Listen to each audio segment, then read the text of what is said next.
I really believe that everyone hungers for God. There's a hunger and a thirst for God.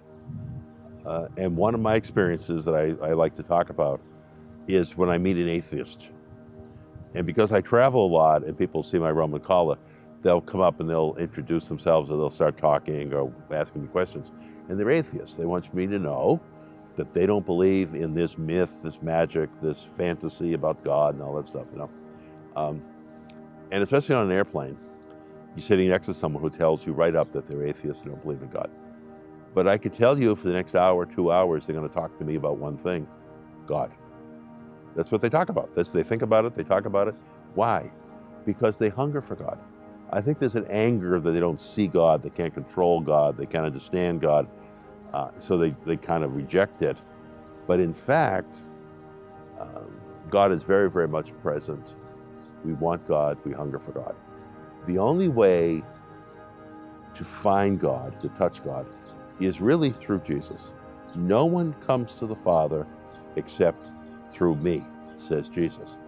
And in John's Gospel, chapter 1, there's a very interesting line that sort of stopped me in my tracks once. John says, nobody knows God.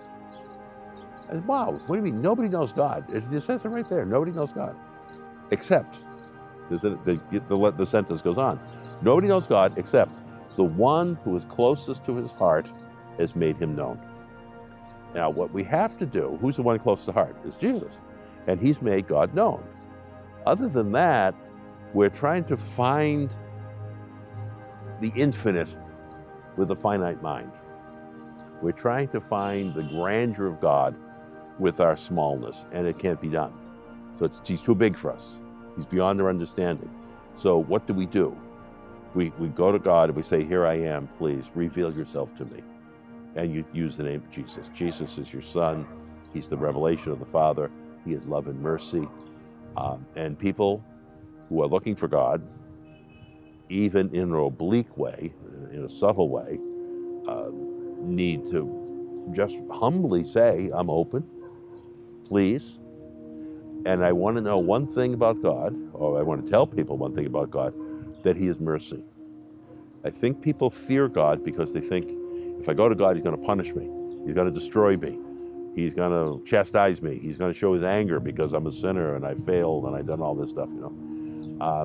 Where the truth is, Jesus, who knows God, talks about his mercy, his love. He would welcome you with open arms. He says, come to me, all you who labor and are heavy burdened, and I will give you rest. So you go to him and say, here I am. Give him a chance. A lot of people haven't given God a chance. They shut it off, they turn him off, they turn away, they turn their back. Then they say, well, where is he? Well, you spend all your time running away. You know? Why don't you just stay put, open your heart in humility. You're not telling God what to do, but you're just humbly being in his presence and saying, here I am, Lord. Just reveal yourself to me, I need you. And show me your merciful love, your mercy and your love. When people start looking for all the answers, they get all tied up in knots, you know, because the answers are too big. You know, I can't understand the universe and the grandeur and the greatness of his plan. You know, my mind is too small. But, you know, I know him today, in my heart, here and now, and I just want to know that my sin, in Jesus, my sins are forgiven. I am loved by the Father. He watches over me. He created me in love. And he wants me to have a relationship with him. He wants me to be with him. That's the key. That's all I want. It's all he wants.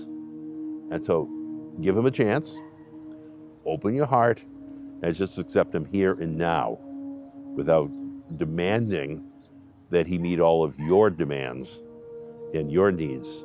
Just say, Lord, I'm here. And he'll touch you. And he really does. He's very faithful to those who ask sincerely and authentically for his love and for his touch.